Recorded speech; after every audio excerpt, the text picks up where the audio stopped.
Hey, what's up, ghouls and gals? Today's video might... You know what? This is my worst horror movies of the year list, and I feel like it might upset a couple of you. Who knows? I don't know. I feel like I have some controversial opinions in this video. We have watched almost 500 movies this year in total, so I feel like I have a pretty good gauge of what I personally thought was good and bad. However, we do not yuck anybody else's yum around here, so if I mention something in this list that was your favorite film of the year, I apologize, but that's totally cool, and I'm glad that you got something out of horror this year.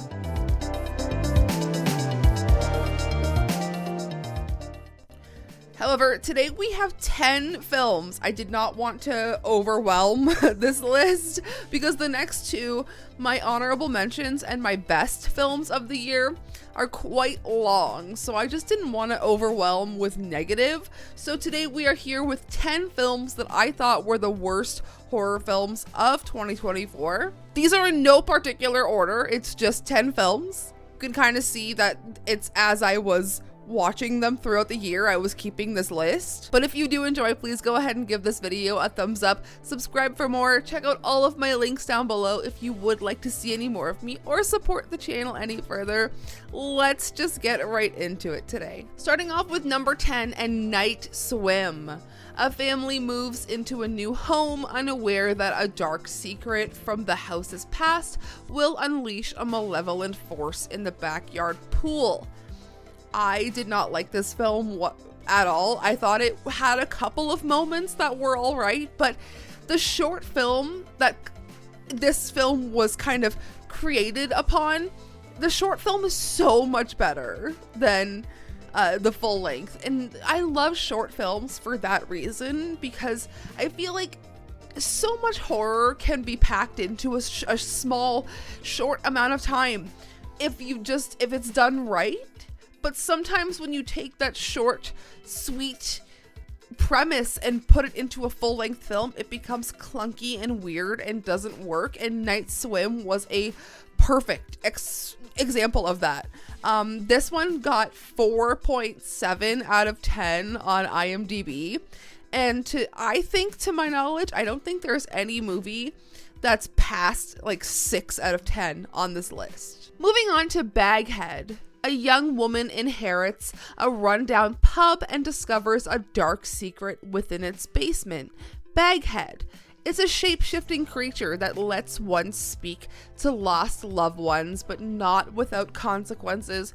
And I feel like I just didn't vibe with this film for a few reasons. I think that if I was younger, if I was maybe in my late teens, I would have been the demographic for this. But also, I don't want to compare it to Talk to Me too much, but I feel like coming off of Talk to Me, this was a premise that just didn't work for me, because Talk to Me was so well done and so effective, and this just kind of left me hanging with wanting more. This next film is a big yikes from me. Tarot. When a group of friends recklessly violate the sacred rule of tarot readings, they unknowingly unleash an unspeakable evil trapped within the cursed cards. One by one, they come face to face with fate and end up in a race against death. I personally thought... Okay, it was annoying. I thought the exposition throughout the film was there was so much exposition before every death, after every death, what this means, whatever. I feel like it was just like beating a dead horse for the whole movie. I feel like the CGI was so present in the film that it kind of took me out of enjoying it as much as I wanted to.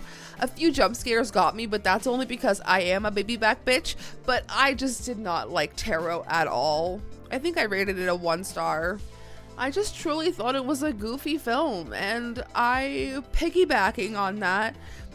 Another film that I'm pretty sure I rated a 1 The Strangers Chapter 1. A young couple is forced to spend the night in a remote cabin. Panic ensues as they are terrorized by 3 masked strangers who strike with no mercy. This film was so annoying. I thought Madeline Petch was so out of place. It felt like she wanted to be in this film so bad, but she just didn't know how to like carry this film as well as Liv Tyler did in the original. I hated this. I hate that we're getting a sequel. This movie was let me see if I can. Yes, I indeed gave this film 1 star. I'm just gonna read my review for this for you guys. Whoever greenlit this, I have some words. Actually, let's fight this one out because what the hell is this horse shit? This was genuinely the worst take on The Strangers that could have happened. I just changed my mind about the original like 2 weeks ago as I was writing this. And honestly, this felt like a mockery. I am pissed now. I felt some feelings after watching this one. I felt such disdain for the original Strangers for so long because I feel like I watched it at a time where I just couldn't connect to it. In rewatching it now as an adult who has lived on my own and now lives with a partner in not a very good area, I feel like I felt the threat so much more in the original. The retelling in chapter 1 felt like just a mockery of what we got in the original Strangers. And you know what? I really liked The Strangers Prey at Night. I do not have high hopes at all for part 2. Okay, up next, we unfortunately have 2 films on this list by relatives, and I'm pretty sure you can see where I'm going with this. Let's talk about The Watchers. A 28-year-old artist gets stranded in an expansive, untouched forest in Western Ireland. Finding shelter, she unknowingly becomes trapped alongside 3 strangers who are stalked by mysterious creatures every night. I really liked all the actors in this film. I really liked Georgina Campbell. Olwen Fuere is an incredible actress. She's been in so many things recently and I love to see it. I just didn't think the execution of the story was anything for me. And it really sucks because this is by Ishana Night Shyamalan, and spoiler alert, Trap is also on this list. And A Knock at the Cabin was on my list last year of worst horror movies. And it really sucks to see the Shyamalans be rated so low for me, for someone who loved, you know, his work growing up so much. This is just, it's been so disappointing. But in saying that, let's talk about Trap. A father and teen daughter attend a pop concert where they realize they're at the center of a dark and sinister event. And this is so rated so low for me because Josh Hartnett, talk about a mockery. I felt like he was like in another movie. I don't know. It was just giving silly, goofy dad and I'm also a murderer. And I feel like that's what they were going for, but it just didn't work.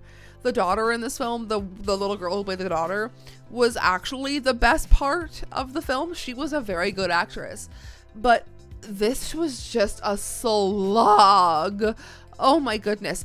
And I thought that I was going to be upset with Smile 2 because of the whole pop star premise happening in Trap and then in that. But let me tell you, Smile 2 surprised me. You guys are going to be surprised. All right, moving on to a film that I thought I was going to like. I was on my watch list for so long, and that is Handling the Undead. On a hot summer day in Oslo, the dead mysteriously awaken, and 3 families are thrown into chaos when their deceased loved ones come back to them. Who are they, and what do they want? This was, talk about a slog. This was so boring. It had a few good parts, but this has to do with like people coming back from the dead, and I'm just not a fan of that premise to begin with. I'm not like a zombie gal. I don't know. I just didn't, it didn't sit well with me. I did rate this a 2.5. It's just, honestly, it falls into the grief and acceptance subgenre of horror, and I'm kind of tired of it. Okay, moving on to a film that in hindsight, no, you know what? I'm not even gonna try and defend this one. Azrael. And this, well, let's debrief. Hang on. Azrael. Years after the apocalypse, a devout cult of mute zealots hunt down Azrael, a young woman who escaped her own imprisonment. It was just to like my shock and awe that this film was not set in the 1400s or like something like that. And it really just threw me off that it was in modern times. I think Samara Weaving absolutely did carry the movie on her back, and I would watch probably anything that she's in. This is just not a film that I enjoyed. Another film that I think was just a chore to get through. Well, there was good practical effects and great, like gore sequences. Just not a film for me. All right, we're at the last two films here. This next one I wanted to like so much because I do like Nick Frost a lot. But this is Black Cab. After a night out, a couple are kidnapped by their black cab driver. Terrified, he drives them to a deserted and supposedly haunted road. I thought the couple in this was so annoying to have to sit there and watch. The husband was so, or like the boyfriend, so like, just I didn't think it was gonna go like the haunted, like it was just such a weird premise. Nick Frost was fun, but it was so out of character for him that it was almost hard for me to take him seriously. I feel like the film wanted to do so much more than it did, and it just didn't give me what I wanted from it. That's why it's on this list. But moving on to a film that I genuinely disliked so much, and I knew that I would right from the beginning. As soon as I saw the trailer for this, I was like, I can predict this whole film right now. It's gonna be such a chore to sit through. We don't even have to watch it, and we did, and it was annoying. Don't Move. I believe this was on Netflix. It follows a seasoned killer as he injects a grieving woman with a paralytic agent. She must run, fight, and hide before her body shuts down. This would be fine. You know what? This is like a film that you can put on when you're having like a house party of like people who enjoy the same genre as you. You just put it on and it's there. It just exists in the background. I don't like Finn Wittrock at all. I do not. Ever since, I don't know what it was for me. American Horror Story season 4 was fine. Something about him as an actor, I'm like stuck in him as Dandy as a character.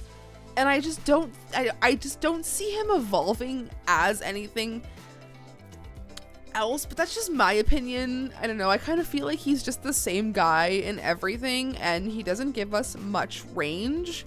And this is a film that I feel like could have used more range from both characters. I just thought it was so predictable, so boring. You know what? If you guys just look at my letterboxd, you can probably tell the kind of films that I like. But also, I feel like my list of like best films of the year, my honorable mentions, those are all solid films. Solid, good films that I think you guys should check out if you haven't. So stay tuned for those two videos. I just didn't want to be too negative, but I felt like I did come off a little bit negative in this video. There's a lot of work that goes into making movies and making film, and the art of crafting a story like these stories that I just talked about. But it's just, I would call myself a seasoned horror fan, I just I don't subscribe to these films. I don't know. You know what? At least I can say I watched them. Unlike the films on my skips list, I did not watch those, so I really couldn't form a serious opinion about those, but I did watch these ones, and that's why they're on my worst horror movies of the year. Anyways, that is going to be it for me for today. I hope that you enjoyed hanging out with me. My next video will either be our last physical media haul of the year or my horror honorable mentions. I have so many new ideas for the new year. I hope that you guys stick around. I want to show you guys more movies. And if you guys watched the Film Fest and liked that format of watching movies over on my Patreon in full, that's an idea that I'm running with for the new year for this channel so that you guys can see the movies I'm talking about. So I'm excited. Stay tuned for that. I'll see you guys so soon. Sayonara, Spooky fam.